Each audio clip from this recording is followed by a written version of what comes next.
마태복음 4장 1절 2절에 보면은 그때 예수께서 성령에 이끌려 마귀에게 시험을 받으러 광야로 가사 40일을 밤낮으로 금식한 후에 줄이신지라 이렇게 기록되어 있었습니다. 하나님은 존재하십니다.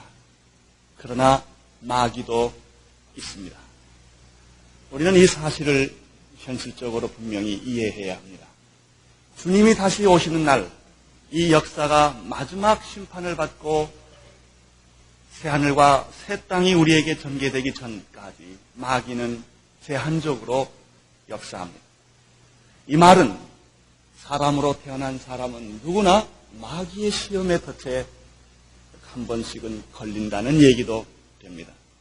우리 주님께서도 사역을 시작하기 바로 첫 무렵에 마귀에 의해 시험을 당하셨습니다. 예수님께서 당한 시험은 세 가지 형태로 요약할 수 있습니다. 첫째는 물질적 시험이요, 둘째는 정신적 시험이요, 세 번째는 영적인 시험입니다. 이 시험의 형태는 일찍이 우리 인류의 조상인 아담과 이브가 똑같이 당했던 시험과 같습니다. 마귀는 맨 먼저 물질적으로, 육체적으로 우리를 공격합니다. 이것은 성경에 식욕에 호소하는 것으로 되어 있습니다. 아담과 이브에게 맨 먼저 마귀가 와서 시험한 것은 이 동산나무의 모든 실과를 하나님이 다 먹지 말라고 유혹하신 데부터 시작됩니다. 너는, 이 말은 어느 실과도 다 먹을 수 있다. 먹는 문제를 가지고 처음에 유혹을 했습니다. 오늘 마태복음 4장에 보아도 예수님에게 제일 먼저 유혹한 것은 이 먹는 문제였습니다. 이 돌들을 명하여 너 떡으로 만들어서 배고픈 것을 줄이게 해. 이 배고픈 줄인 상자를 채워봐라. 아주 합리적이고 설득력 있는 유혹입니다. 두 번째, 마귀는 이 물질적 유혹에서부터 한 걸음 더 나아가서 정신적인 유혹을 하는데 그것은 개인적인 이익과 정신적인 자만심에 호소하는 유혹입니다. 다시 말하면 창세기에서는 마귀는 선악과를 따먹도록 유혹하고 난 다음에 이브가 두려워할 때 이렇게 말합니다. 너는 결코 죽지 아니하리라. 이 말은 예수님에게 유혹에 있어서도 두 번째 똑같이 적용됩니다. 두 번째 예수님에게 마귀가 유혹했을 때 내가 높은 데서 떨어지면 결코 내 발이 상하지 아니하리라. 이런 유혹을 하고 있습니다. 마지막 가장 무서운 유혹은 영적인 유혹입니다. 대부분의 많은 사람들은 물질적 유혹에서 넘어집니다. 그리고 조금 더 지성적이다, 좀 세련됐고 뭐 좀 안다 있는 사람들은 대개 정신적인 갈등에서 사람들이 번민하고 괴로워합니다. 그러나 실제적인 가장 큰 유혹은 영적인 유혹입니다. 이것은 영의 권세, 영적 권세에 도전하는 것이고 하나님의 영광을 인간의 영광으로 바꾸는, 하나님을 경배해야 할 참 신앙을 인간을 경배하도록 만드는 그런 영적인 시험입니다. 창세기에서 마귀는, 사탄은 이브에게 마지막으로 이렇게 유혹을 합니다. 3장 5절에서 너도 하나님처럼 될 것이다. 네가 눈을 뜨면, 선악과를 먹어서 눈을 뜨면 내가 하나님처럼 될 것이다. 최대의 유혹이었습니다. 예수님에게 세 번째 유혹도 똑같은 것이었는데 마태복음 4장 8절 9절에 보면은 내가 나에게 잠깐 절만하면 이 천하 만국은 내 소유가 될 것이다. 이런 유혹입니다. 이 예수님께서 당한 유혹에 대해서 사도 요한은 요한일서 2장 16절에서 다음과 같이 요약을 했습니다. 이 세상이나 세상에 있는 것들을 사랑하지 말라. 누구든지 세상을 사랑하면 아버지의 사랑이 그 속에 있지 아니하니 이는 세상에 있는 모든 것이 세 가지로 요약된다. 첫째는 육신의 정욕, 둘째는 이 안목의 정욕, 자랑, 셋째는 이생의 자랑이라고 말했습니다. 육신의 정욕과 안목의 정욕은, 육신의 정욕은 바로 물질적인 것입니다. 안목의 정욕은 정신적인 것입니다. 이생의 자랑은 영적인 것입니다. 이 세상에 있는 모든 것이 육신의 정욕과 안목의 정욕과 이생의 자랑인데 이것은 하나님 아버지께로부터 쫓아온 것이 아니고 이 근원이 세상에서부터 쫓아온 것이다 라고 말했습니다. 여러분, 그런데 아담과 이브에게 행했던 마귀의 이 시험의 형태는 예수에게 그대로 적용이 됐고, 예수에게 적용된 이 시험의 형태는 사도 요한이 모든 사람에게도 똑같이 적용될 수 있는 시험이라고 우리에게 가르쳐 주고 있습니다. 사람의 구조는 세 가지로 되어 있습니다. 육체와 정신과 영적인 부분입니다. 마귀는 어느 한 부분도 소홀히 하지 않고 이 세 부분을 철저하게 공격해 온다고 하는 사실입니다. 육체적으로 여러분이 마귀의 시험에서부터 자유함을 받았다고 안심할 수가 없습니다. 두 번째 단계는 정신적 유혹을 하기 때문입니다. 그러나 여러분들이 정신적으로 여러분이 시험에서부터 자유했다고 안심할 수가 없습니다. 궁극적으로는 영적인 시험이 우리에게 다가오고 있기 때문입니다. 오늘 본문을 중심으로 예수님께서 당한 그러면 물질적이고 육체적인 시험이 어떤 것인가를 하나하나 더 깊이 생각을 해보겠습니다. 다시 한번 4장 3절 4절을 보시기를 바랍니다. 3절, 시험하는 자가 예수께 나와서 가로되 내가 만일 하나님의 아들이여든 명하여 이 돌들이 떡덩이가 되게 하라. 예수께서 대답하여 가라사대 기록되었을 때 사람이 떡으로만 살 것이 아니요 하나님의 입으로 나오는 모든 말씀으로 살 것이니라 하셨느니라 하십니다. 이것이 예수께서 첫 번째 당한 유혹을 단 두 구절로 요약을 해놓은 것입니다.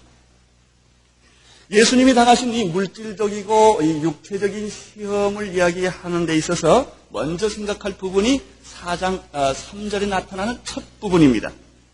시험하는 자가 라고 되어 있습니다. 마귀의 속성을 한마디로 마귀는 어떤 존재냐 하면은 시험하는 자다, 유혹하는 자다라고 하는 것입니다. 마귀는 거짓말쟁이입니다. 살인자입니다. 파괴자일 뿐만 아니라 오늘 성경에 보면은 시험하는 자입니다. 되게 조금 기도하고 좀 신앙적인 사람들은 자기가 마귀 시험 받은 걸 제일 잘합니다. 그러면서도 마귀가 시키는 대로 따라갑니다. 마귀가 시키는 대로 행동을 합니다. 마귀가 시키는 대로 말을 합니다. 뭐가 잘못된 줄 알면서도 자꾸 따라갑니다. 근데 마귀는 우리들에게 오는 방법이, 물질적인 시험이 오는 것은 가장 무서운 것이 시험하는 자로서 오는 것입니다. 충동자로서 오는 것입니다. 마음을 확 뒤바꿔 버리는 것입니다. 공격적인 것입니다. 이것이 마귀의 정체. 참고 싶어도 참아지지가 않습니다. 안 하고 싶어도 안 할 수가 없습니다.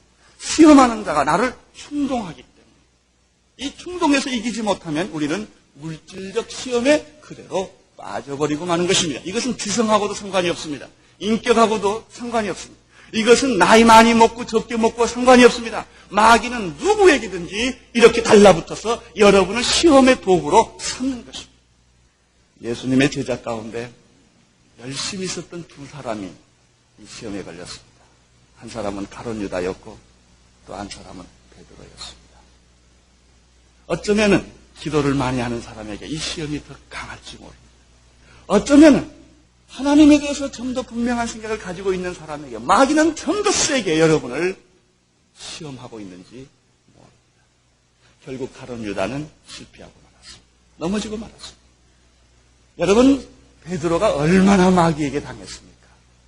그러나 결국 하나님의 긍휼로 베드로는 이 유혹에서부터 헤어나는 것을 우리는 성경에서 봅니다.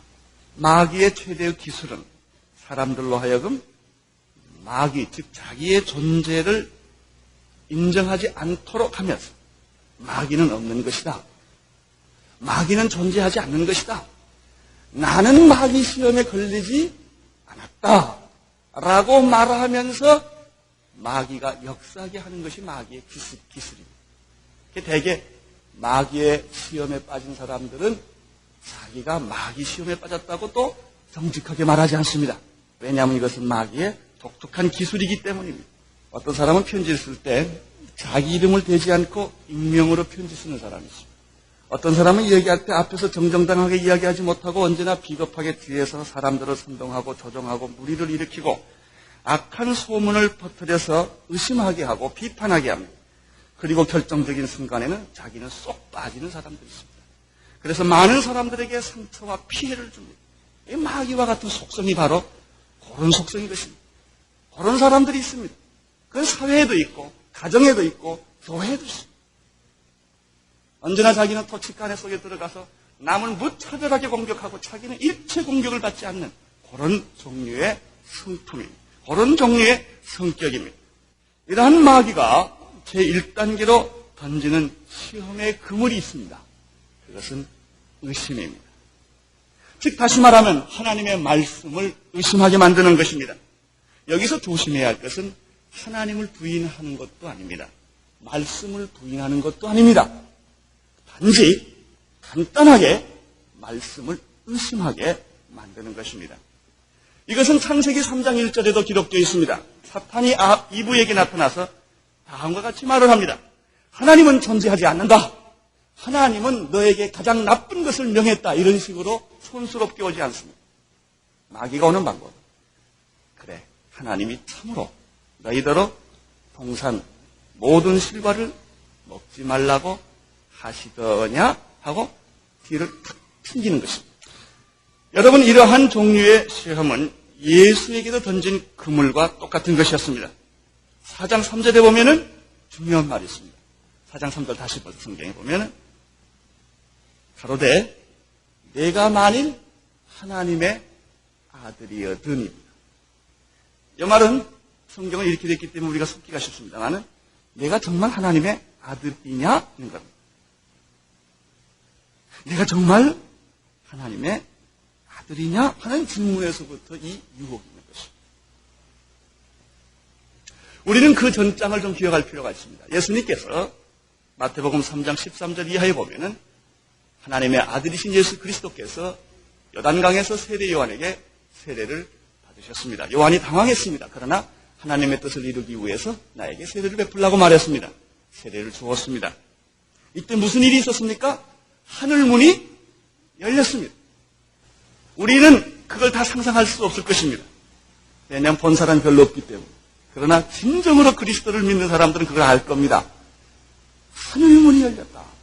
그리고 하늘에서 성령이 비둘기처럼 임재했다. 그 성령 충만한 임재. 저는 가끔 그런 예배를 기억을 합니다. 제가 영국의 남쪽에서 어느 교회 한 예배를 갔는데 성만찬하는 장면을 본 일이 있는데 한 1000여 명이 성만찬을 하는데 성령이 그냥 그대로 임재하는 그런 걸 제가 경험한 일이 한 번 있습니다. 저는 제일 구석에 앉아서 예배를 드렸는데 성만찬을 구경하면서도 그 임재가 너무 강해서 제 눈에서 눈물이 떨어질 수밖에 없어요. 그런 그 예배가 있어요. 저는 우리 교회 예배드린데 그렇게 되기를 바랍니다만 성령이 아주 임재해서 아무 누구도 이 영적인 임재 앞에 거부할 수 없는, 교만할 수 없는, 무릎 꿇을 수밖에 없는 그런 분위기가 있는 것이죠. 성령이 비둘기처럼 되었다. 그 다음에 세 번째, 하늘에서 음성이 들렸습니다. 이는 내 사랑하는 아들이요 내 기뻐하는 자라 하는 하늘의 음성을 예수가 듣습니다. 그리고 나서 며칠 지난 일입니까? 40일 지난 후에 마귀가 와서 단도직입적으로 그 문제를 물건들어주는 것입니다. 하나님은 예수에게 너는 내 사랑하는 아들이라고 그랬습니다. 이것은 하늘에서부터 들려온 음성이었습니다. 너는 내 기뻐하는 자라고 말했습니다. 하늘에서부터 들려오는 음성이었습니다. 근데 마귀가 여기에 도전하는 것입니다. 내가 진짜 하나님의 아들이냐? 아주 무서운 유혹입니다. 기막힌 유혹입니다. 산에 가서 금식하고 정말로 하나님 앞에 은혜 받고 돌아온 사람에게 바로 이런 식의 질문이 있는 것입니다. 세례 받고 난 다음에 이런 질문이 있는 것입니다. 제 자신에게도 그런 유혹이 한 번 있었습니다. 저는 1966년 8월에 예수 그리스도를 체험했습니다. 예수 그리스도를 영접했습니다. 정말 내 생에 그런 경험이 없었습니다. 저는 미친 사람처럼 한 달 동안 찬송을 부르고 그리고 바로 농촌에 가서 봉사하기 시작했습니다. 저는 놀라운 영적 체험들을 많이 했습니다. 그 체험을 이루 말할 수가 없었습니다. 그런데 말이죠. 그렇게 은혜 받고 예수를 만나고 보혈을 경험하고 그 감격하고 용서하고 회개하고 그리고 나서 농촌으로 들어가서 바로 봉사를 하는데 새벽에 잠을 못 자고 마귀가 찾아와서 너 믿은 게 다 공갈 아니냐? 체면 아니냐? 젊었으니까 한번 그래 보는 거 아니냐?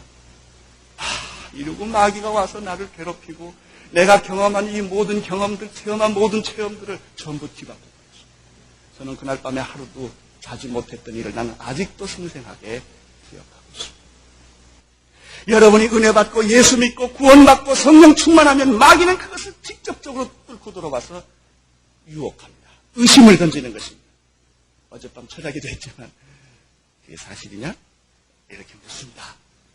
불과 40일 전 얘기입니다. 내가 만일 하나님의 아들이여든이라고 하는 말에는 세 가지 예리한 함정이 그 안에 있습니다. 첫째는 정말 내가 하나님의 아들이라고 한다면 여기저기 흩어져 있는 광야의 그 돌들을 빵으로 만들어서 내 자신이 하나님의 아들임을 증명할 수 있지 않느냐 하고 하는 유혹입니다. 이게 단순한 유혹이 아닙니다. 만약 내가 하나님의 아들이라고 한다면 여기 지금 흩어져 있는 많은 돌들을 집어다 넣는 빵으로 만들 수 있는 능력이 있지 않느냐. 사실 더 있다. 있으니까 이 능력을 내가 사용해서 하나님의 아들임을 증명하면 되지 않겠느냐. 무엇 때문에 내가 십자가까지 져야 하느냐. 그거 질 필요 없는 거다. 그렇게 고생할 거 없이 여기서 지금 당장 이 돌들을 명하여 빵으로 만들면 너는 그런 능력도 있고 너는 하나님의 아들이기 때문에 그렇다면은 너는 하나님의 아들임을 쉽게 간단하게 증명할 수 있다고 하는 유혹입니다.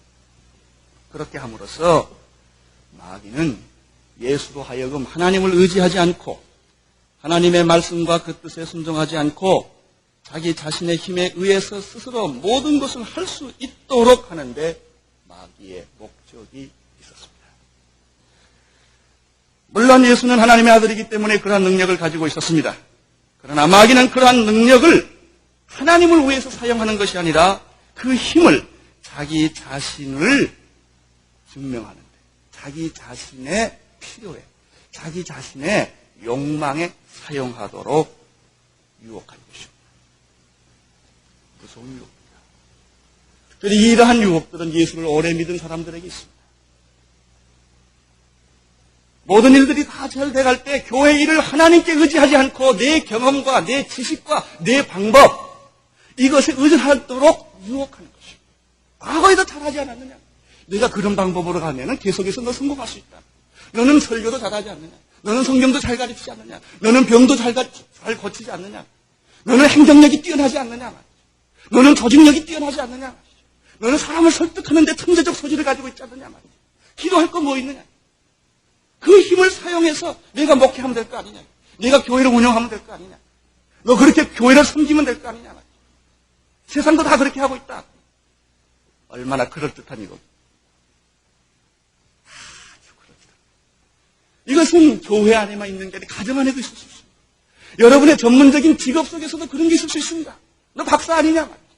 너 그런 부분에 있어서는 너를 따라올 수 있는 사람이 없지 않느냐 말이죠. 너는 최고의 경험을 가지고 있는 자가 아니냐. 뭐 하나님께 기도하냐? 기도는 간단하게 끝내버리고 그거에 안 할 수 없으니까 체면으로 잠깐 하는 거고 그리고 너는 사실은 내 실력과 내 힘과 내 재력을 이용해서 그거 다 해봐라. 어떻습니까? 그럴듯합니까? 그렇습니다. 마귀가 함정을 놓고 있는 부분은 바로 이 부분. 특별히 똑똑한 사람들이 이 부분에, 경험 있는 사람들이 이 부분에 잘 넘어진다고 하는 사실입니다. 사실 우리는 하나님의 은사와 능력을 다 입은 사람이죠. 사실 우리 인생은 에베소서 2장 10절의 말씀처럼 그리스도 예수 안에서 선한 일을 위하여 지으신 바는 존재요. 우리 인간이라고 하는 것은 하나님의 영광을 위해서 그를 영원토록 기쁘고 즐겁게 하기 위해서 존재하는 사람이죠. 그것을 위해서 우리의 은사와 능력들을 활용해야 합니다. 이것이 내 것이 아님을 또 동시에 알아야 합니다. 그래서 우리는 순간순간 어제 승리했다 하더라도 오늘 또다시 기도하는 것입니다. 오늘 아침에 은혜를 받았다 하더라도 오늘 저녁에 또 주님께 기도하는 것입니다. 인도함을 받는 것입니다. 이것이 크리스천의 삶입니다. 여러분 여호수아서를 자세히 읽어보세요. 여호수아가 여리고성을 점령할 때까지 거의 몇 절마다 하나님의 인도함을 받는 장면이 나옵니다.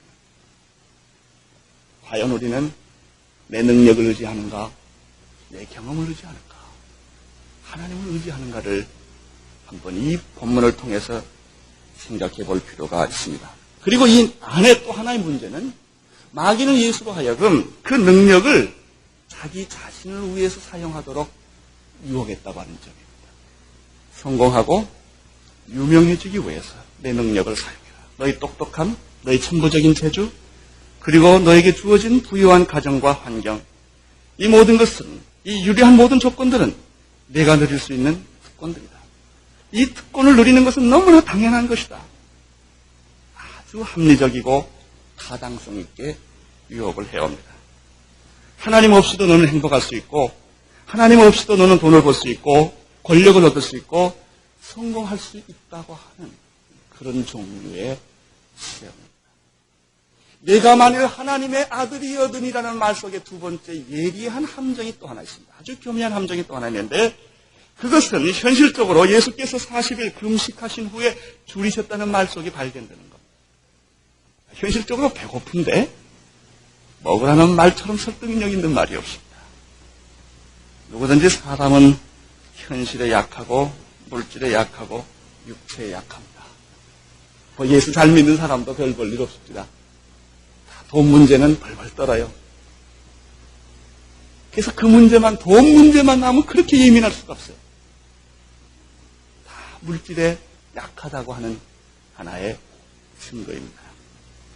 베드로 사도는 이러한 시험 앞에서 일찍이 우리를 대표해서 이렇게 고백했습니다. 마음은 원이라되 육신이 약하여. 늘 이런 말을 그가 쓰면서 고백을 했습니다. 마귀는 우리에게 이렇게 말합니다. 배고프니 먹는 것이 당연하지 않아요. 여기에는 윤리의 문제가 내포되지 않습니다. 당위의 문제만 있습니다. 어떤 수단과 방법을 가리지 쓰든 무슨 배고픈 자는 먹는 게 당연하지 않느냐, 배고픈 자에게 빵을 주는 거 당연하지 않느냐 하는 그런 논리입니다. 세 번째 이 말씀 속에 한 걸음 더 나가서 교활한 함정이 또 하나 있습니다. 그것은 이런 말. 내가 하나님의 아들이라면서 너는 왜 금식해야 하고 40일 동안 정말 금식해야 하고 배고파야 하느냐. 그리고 이런 형편없는 광야에서 내가 살아야 하느냐. 내가 하나님의 아들이라면 또 모르겠다.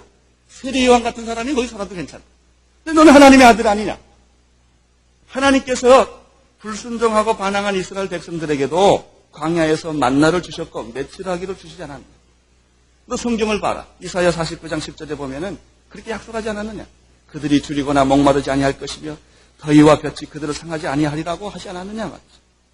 왜 그런데 너는 하나님의 아들이라고 하면서 너는 그렇게 배고파야 하느냐. 왜 너는 광야에서 고생해야 하느냐. 너 하나님의 아들이 아니냐 말이지. 너는 메시아가 아니냐. 그렇다면 하나님이 무언가 잘못하고 있는 거다. 그런 논리입니다. 그렇기 때문에 넌 돌을 떡으로 만들어서 내 자신의 능력도 확인하고 배고픔도 면하고 하나님이 못해준 것까지도 내가 다 잘해서 사람들로 하여금 덕을 끼치면 되지 않겠느냐고 하는 그런 유혹이 이 말 한마디 속에 다 내포되어 있는 것입니다. 우리에게도 이런 시험이 자주 옵니다. 예수를 잘 믿는다고 하면서도 얼마나 자주 물질적인 시험에 넘어지고 육체적인 요구에 넘어진지 모릅니다. 왜 악한 사람들은 잘 살고 예수를 적당히 믿는 사람들은 예수를 적당히 믿고 물질적이고 세속적인 사람들은 성공하는데 도대체 너는 뭐냐? 너처럼 열심히 믿는데 너는 그렇게 오해를 받고 고통을 겪고 말할 수 없는 어려움을 계속 겪는다는 것은 뭔가 하나님이 잘못된 거 아니냐? 여러 수단과 방법을 가리지 않고 물질을 모으고 육체적 필요에 의해서 모든 것을 갖는 것도 좋을지 모르겠다. 좋은 집, 좋은 옷, 좋은 음식, 좋은 자동차를 가질 권리 너도 있다. 너는 그 권리를 행사해라. 그런 능력이 내게 있다. 그러므로 그 능력도 너는 사용해라. 오히려 그렇게 하면 하나님께 영광을 돌릴 것이다. 어쨌든 예수 믿는 사람은 잘 살고 봐야 된다. 수단과 방법을 가리지 않고 잘 살고 그 다음에 그거 가지고 개척교회를 하든지 무슨 11조를 하든지 뭐 다 하면 될 거 아니냐.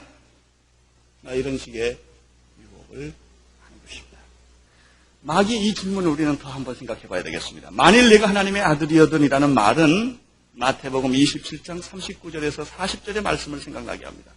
예수께서 십자가 처형 앞에서 그가 고통을 겪고 있었을 때 지나가는 사람들이 머리를 흔들면서 예수를 모욕하면서 이렇게 말했습니다. 성전을 헐고 사흘 만에 짓는 자여, 내가 만일 하나님의 아들이어든 자기를 구원하고 십자가에서 무서운 조롱이었습니다. 이렇게 해서 마귀는 첫째 아담이 실패했던 그 실패를 똑같이 예수님에게도 적용해서 의심과 물질로 패배하도록 유혹한 것입니다. 그러나 우리는 이 말씀을 좀 더 깊이 생각을 해봐야 될 것입니다. 예수님이 이 세상에 오신 것은 자기의 뜻을 이루려고 오신 것이 아니라 하나님의 뜻을 이루려고 오셨다고 하는 사실입니다. 그가 이 사실이 분명히 그 마음속에 있었기 때문에 이 모든 유혹에서부터 그는 쉽게 벗어날 수 있었습니다. 요한복음 5장 30절에서 예수님은 나의 원대로 하지 않고 나의 보내신 이의 원대로 하려 함이라고 말했습니다. 요한복음 4장 33절에서 예수님은 나의 양식은 나를 보내신 이의 뜻을 행하며 그의 일을 온전히 이루는 것이라고 말했습니다. 요한복음 6장 38절 39절에도 아주 귀한 말씀이 있습니다. 내가 하늘로서 내려온 것은 내 뜻을 행하려 함이 아니요 나를 보내신 이의 뜻을 행하려 함이라고 말했습니다. 특별히 예수님께서 겟세마네 동산에서 하신 말씀인 것입니다. 아버지여, 내 뜻대로 마옵시고 아버지의 뜻대로 하옵소서. 여기서 우리는 한 가지 사실을 정리할 수 있습니다. 배고픈 것이 문제가 아니라, 배부른 것이 문제가 아니라 내가 하나님의 뜻대로 지금 살고 있는가 하는 것이 문제입니다. 많은 사람들은 배고프냐 배부르냐의 문제 때문에 시험에 들어 있습니다. 그러나 이 문제는 배고픔과 배부름으로서 해결할 문제가 아니라 하나님의 뜻대로 살고 있느냐 아니냐로서 이 문제는 해결이 됩니다. 만약 지금 내가 하나님의 뜻대로 말씀대로 살고 있고 충성하고 순종하고 있다면 어떤 종류의 대가가 온다 할지라도 두려워하지 않고 기쁨과 감사의 삶을 살 수 있기 때문입니다. 이것이 예수님이 겪었던 첫 번째 유혹이었습니다. 그러면 예수님께서 이 유혹을 어떻게 대처했는가를 이제 4절의 말씀을 중심으로 생각을 하겠습니다. 4절을 보십시오. 예수께서 대답하여 가라사대 기록되었을 때 사람이 떡으로만 살 것이 아니요 하나님의 입으로 나오는 모든 말씀으로 살 것이다 라고 예수는 대답을 했습니다. 첫째, 예수님께서 마귀를 이 물질적 시험을 대처하는 첫 번째 비결은 기록된 말씀으로 응하셨다고 하는 사실입니다. 2부의 실수는 무엇입니까? 마귀가 이런 유혹을 왔을 때 자기 생각으로 대답한 점입니다. 생각과 기도에는 차이가 있습니다. 생각과 말씀에도 차이 있습니다. 어떤 사람은 생각을 많이 한 것을 기도한 걸로 착각하는 사람이 있어요. 그건 자기 생각이지 기도가 아닙니다. 어떤 사람은 연구 많이 한 것을 말씀으로 착각할 수가 있습니다. 그건 자기 연구지 하나님의 말씀이 아닙니다. 예수님은 그가 비록 하나님의 아들이었지만 자기의 권위와 자기의 경험과 자기의 생각으로 마귀와 싸운 것이 아니었습니다. 신명기 8장 33절의 말씀을 인용하여 마귀와 대적한 것입니다. 우리는 이 사실을 압니다. 하나님의 뜻과 말씀으로 나아갈 때 마귀는 물러간다고 하는 사실입니다. 말씀 앞에 마귀는 어쩔 수 없이 무너지고 쫓겨나가고 패배합니다. 하나님의 말씀은 살았고 운동력이 있어 좌우의 날선 어떤 것보다 예리하여 우리의 영과 혼과 관절과 골수를 찔러 쪼개는 것이 하나님의 말씀이기 때문입니다. 그런데 문제는 하나님의 말씀이 내게 있느냐는 게 문제예요. 말씀이 있어야 뭐 말씀하고 싸우죠. 귀신하고 싸우는데 마귀여 잠깐 내가 성경을 좀 보고 그 다음에 너와 대적하겠다 할 때는 이미 늦는다는 얘기입니다. 여러분 이 말씀이 내 안에 푹 젖어 있어야 어떤 일이 일어나도 내 생각으로 대답하지 않고 내 감정으로 대답하지 않고 하나님의 말씀의 기초에서 대답하면 틀림없다는 마귀와 싸우는 비결은 말씀입니다. 두 번째, 예수님이 하신 말씀. 그럼 그 말씀의 내용은 무엇입니까? 사람이 떡으로만 사는 것이 아니요 하나님의 말씀으로 나온다는 이 말입니다. 여기서 사람이 떡으로만 에서 만이라는 말이 굉장히 중요합니다. 이 말은 예수님께서 떡을 부인하지 않으셨다는 말입니다. 물질적, 육체적 필요를 예수님은 잘 아십니다. 육체를 가진 인간이기 때문에 먹어야 하고 입어야 하고 잠을 자야 합니다. 예수님은 이것을 부인하는 것이 아닙니다. 여러분이 직장 가서 돈 버는 것을 부인하는 것이 아닙니다. 그러나 그것을 이용해서 신앙생활 잘못하는 것을 합리화하는 것이 나쁘다고 하는 것입니다. 뭐 없으면 안 하면 되는 거죠. 그러나 그것을 빙자해서 여러분의 불신앙과 믿음 없는 것을 합리화하는 것은 나쁜 것이죠. 예수님도 다 아세요. 우리가 먹어야 하고 자야 하고 입어야 하고 살아야 하는 것, 육체를 가진 인간이라고 하는 것을 예수님은 잘 아십니다. 예수를 잘 믿으려는 사람 가운데 이 부분을 착각하는 분들이 가끔 있어요. 세상을 도피하고 산으로만 도망간다든지, 어떤 사람은 육체를 죄악시하고 영적인 것만을 거룩하게 생각하는 이원론적인 잘못된 신앙을 가진 사람들이 있어요. 이건 잘못된 거죠. 그러나 예수님이 육체의 필요를 인정했지만, 그러나 육체만 생각하는 것을 문제 삼으셨죠.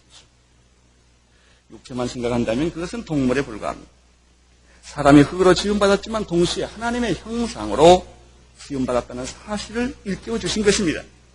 마귀는 인간의 영의 문제를 감추어 버립니다. 인간의 영적인 세계 문제는 전부 무지하게 만들어 버립니다. 그리고 현실적으로 육체의 문제만, 물질적인 문제만 강조해서 우리에게 접근해 오고 설득하고 있다고 하는 점입니다. 여러분, 하나님은 인간의 물질적, 육체적 필요를 아신다는 사실을 기억하십시오. 빌립보서 4장 19절에 나의 하나님이 그리스도 예수 안에서 영광 가운데 그 풍성한 대로 너희 모든 쓸 것을 채우리라고 약속하셨습니다. 마태복음 6장 8절에도 구하기 전에 너희에게 있어야 할 것을 하나님 너희 아버지께서 더 아신다고 말했습니다. 마태복음 6장 25절에 보면은 목숨을 위하여 무엇을 먹을까, 무엇을 마실까, 몸을 위하여 무엇을 입을까 염려하지 말라고 하시면서 공중나는 새를 보라, 들에 핀 백합화를 보라고 말했습니다. 이 모든 것들을 하나님이 먹이고 입히지 않느냐. 또 오늘 있다가 내일 아궁이에 던지우는 들풀도 하나님이 이처럼 입히시거늘 하물며 너희일까 보냐 그랬어요. 무슨 말입니까? 하나님은 여러분의 먹는 거, 입는 거, 자는 거, 이 의식주 문제에 대해서 하나님은 너무나 잘 알고 있다고 하는 사실. 그럼 문제는 무엇입니까? 세 번째, 예수님의 말씀 속에 있습니다. 하나님의 입으로 나오는 모든 말씀으로 살 것입니다. 여기에서 모든 말씀이라는 말은 그 원어를 좀 더 우리가 볼 필요가 있습니다. 여기서는 이 말씀이 로고스가 아니라 판타레마티로 되어 있습니다. 다시 말하면 문장으로 기록된 말씀이 아니라 살아 움직이며 적용되는 말씀인 것입니다. 문제는 우리가 살아야 할 의식주의 문제가 아니라 참된 양식, 살아있는 하나님의 말씀이 먼저 있게 되면 이 모든 문제들이 쉽게 풀어집니다. 근데 사람들은 이렇게 생각합니다. 먹고 입고 자는 게 중요하고 그 다음에 예수 믿는 게 중요하다. 예수님의 견해는 먼저 너희들이 영적인 문제를 잘 해결하면 먹고 입고 자는 것은 쉽게 해결하는 거예요. 이 싸움입니다. 그래서 교회도 말이죠. 먹고 입고 잘 거 다 해결하고 난 다음에 신앙 갖고 그다 어느 지위에 가고 어느 다 위치에 가니까 할 일 없는 사람들이 이렇게 오고 오는 게 아니냐 말이에요. 이렇게 사람들이 착각을 합니다. 그러나 예수님은 이러한 생각에 정면으로 도전합니다. 그게 아니라 먹고 입고 자는 의식주의 문제를 내가 무시해서가 아니라 그거보다 더 중요한 일이다. 그것은 너희들의 영적인 양식이다. 이것이 해결되면 이 문제가 하나님과 여러분과의 관계에서 해결되면 다른 모든 문제는 하나님이 풍성하게 채워주신다. 그래서 예수님은 이렇게 말했습니다. 마태복음 6장 33절에서 너희는 먼저 그의 나라와 그의 의를 구하라. 그리하면 이 모든 것을 너희에게, 야고보서 4장 13절 14절에 이렇게 말했습니다. 들으라. 너희 중에 말하기를 오늘이나 내일이나 우리가 아무 도시에 가서 거기서 1년을 유하면서 장사하여 일을 보리라 하는 자들아. 내일 일을 너희가 알지 못하는도다. 너희 생명이 무엇이며 너희는 잠깐 보이다 없어지는. 문제는 말씀 없이 사는 불쌍한 영혼들입니다. 먹고 입고 사는 것에만 관심 있는 영혼들입니다. 진정으로 하나님의 영감 있고 살아있는 말씀이 있는 자에게는 어떤 문제도 문제가 되지 않습니다. 바울은 이렇게 말했습니다. 빌립보서 4장 11절에서 내가 자족하기를 배웠다. 비천에 처할 줄도 알고 풍부에 처할 줄도 알고 모든 일에 배부르며 배고픔과 풍부와 궁핍에도 일체 비결을 이게 다른 거예요. 예수 안 믿는 사람들, 영적인 문제 모르고 육체적인 만족만 누리는 사람들은 육체적인 만족, 쾌락, 돈 많이 버는 거, 성공하는 거 이게 절대 기준이에요. 그러나 영적으로 하나님의 말씀에 충만되어 있는 사람은 이것이 우선되어 있으면 배고파도 괜찮고 배불러도 괜찮고 실패해도 괜찮고 성공해도 괜찮고 살아도 되고 죽어도 된단 말이죠. 이게 문제가 안 된단 말이죠. 환경을 초월한 이런 삶을 삽니다. 실제로 사도 바울이 그런 삶을 살았던 사람이에요. 사실 솔직히 봅시다. 사도 바울을요, 세상적 기준으로서 보면 결코 행복한 사람이 아닐지 모르겠습니다. 힘막힌 고생을 토마토 한 사람은 아닙니다. 여러분, 예수를 가리켜 누가 행복한 자라고 세상적인 기준에서 말하겠습니까? 그는 33살에 죽었어요. 진짜 결혼도 한번 못 해보고 집 한 칸 없었어요. 오해와 핍박과 고난과 역경 속에서 그 생애를 마친 사람입니다. 사도 바울은 노사도가 디모데 후서를 보십시오. 어두컴컴한 감옥에서 최후를 마칩니다. 그게 사도 바울이었습니다. 그러나 그런 세상적인 고난과 배고픔과 업신여김과 무시당함이 그에게는 문제가 안 됐던 거예요. 왜? 하나님의 말씀으로 그 영혼이 충만하게 채워져 있기 때문에. 이것이 기독교, 이것이 예수 믿는 것입니다. 로마서 8장 28절에 우리가 알거니와 하나님을 사랑하는 자, 그 뜻대로 부르심을 입은 자들에는 모든 것이 합력하여 선을 이룹니다. 저희 교회 나오는 분 가운데 휴스턴에 계시는 닥터 한 분이 계시는데 그분이 최근에 저한테 편지를 썼는데 이 부분을 그가 깊이 묵상해서 저에게 편지를 썼어요. 그때 제가 굉장히 놀라운 걸 발견했는데 제가 아프다는 소식을 듣고 편지를 썼습니다. 이 구절을 좀 하면서 모든 것을 합력하여 선을 이룬다 하는 것을 저는 옛날에 다르게 생각했는데 29절을 보면서 그 구절을 다시 해석하기 시작했다는 고백이었습니다. 29절의 결론이 뭡니까? 아들의 형상을 본받게 하기 위하여. 참 좋은 말. 모든 것이 합력하여 선을 이룬다는 것을 자칫 잘못하면 아전인수격으로 해석하기 쉽습니다. 그러나 병이 들든지 건강하든지 아프든지 낫든지 실패하든지 성공하든지 우리 그리스도인의 유일한 목적은 아들 예수 그리스도의 형상으로 닮아가게 하는 하나님의 선이었다. 그것이 바로 합력하여 선을 이루는 것이다. 그렇게 묵상했다고 하는 것입니다. 놀라운 묵상이었습니다. 사람의 육체는 떡이 필요합니다. 그래서 늘 떡에 대한 유혹이 많습니다. 그러나 성경은 이렇게 말합니다. 사람의 영혼은 하나님의 말씀에 의해 만족되어야 합니다. 그리고 영혼이 만족되면 떡의 문제는 자연스럽게 해결되는 것이다. 말씀의 문제가 해결되면 땅의 문제가 해결됩니다. 사랑하는 성도 여러분, 마귀는 계속해서 여러분에게 땅의 문제를 가지고 접근할 것입니다. 그러나 하나님은 여러분에게 말씀의 문제를 가지고 계속해서 접근을 하십니다. 기도하겠습니다. 하나님 아버지, 땅의 문제 때문에, 물질의 문제 때문에 시험 들어 방황하고 고민하는 사람이 없게 하여 주옵소서. 땅의 문제를 땅으로 해결하지 않게 하시고, 물질의 문제를 물질로 해결하지 않게 하시고, 하나님의 말씀으로 해결하게 하여 주시옵소서. 예수님 이름으로 기도드리옵나이다.